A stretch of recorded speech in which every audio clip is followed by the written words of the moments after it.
শিমি মটরশুঁটি ছাড়াচ্ছ?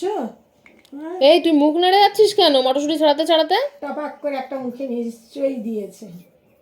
তুই খেয়েছিস? একটা মটরশুঁটি হ্যাঁ? টপাক করে কি রে? দিয়েছে মুখে, নাকি? না না, মুখটা ফাঁকা আছে। শিমু ভালো ছেলে। হ্যাঁ, শিমু মটরশুঁটি ছাড়িয়েই দিচ্ছে। একটা কচুরি করলে শিমুকে দিবি একটু, এতগুলো ছাড়ালে। তুমি কি ভাবছো এমনি করছে? মটরশুঁটি কচুরির লোভেই করছে। ধর এটা ছাড়া নে, আর নাড়াঘাটা করে কাজ নেই, কর তাড়াতাড়ি কাজটা শেষ কর। পড়াশোনা করতে দিলাম, বইটাকে কি করছিস দেখ, বইয়ের ওপরে মটরশুঁটি রেখে দিয়েছিস। হ্যাঁ, কি করলে হবে? কি তোকে দিয়েছিলাম আমি পড়াশোনা করার জন্য? টিটা টিটা। হ্যাঁ, কি জন্য দিয়েছিলাম?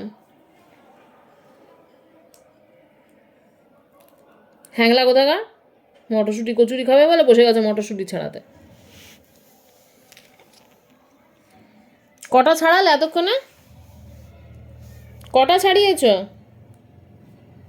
বলবোই না, কিচ্ছু বলবো না। যা খুশি বলেছে আমি কিছুই বলবো না। আমি চুপচাপ কাজ করছি, কাজ করবো, কিচ্ছু বলবো না, কিছুই বলবো না। তোরা যা খুশি না। বল। এ আবার ফাঁকা, আমি কি করবো? নে ধর। ছাড়াবে যদি তো পুরোই তো ছাড়াতে পারো, হাফ হাফ ছাড়ানোর মানেটা কি? একটু খোসা একজন ছাড়িয়ে দেবে, তুমি দানা বের করবে, নবাব নাকি? নাও ধরো, ছাড়াও।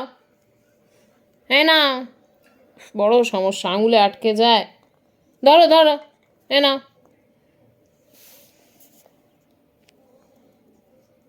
কি মনোযোগ, মানে মনে হচ্ছে কি রিসার্চ করতে না জানি বসেছে। দেখো হাবভাবটা, মুখ ফুক গম্ভীর করে, মানে মাঝে মাঝে একটু মুখটা নেড়ে যাচ্ছে। তার সাথে হিংলু বলছি নাকি? হ্যাঁ, তার মধ্যে আবার গায়ে পায়ে ছিটকেও যাচ্ছে। উফ, বড় সমস্যা। এই মটরশুঁটি নিয়ে গেলে অস্থির।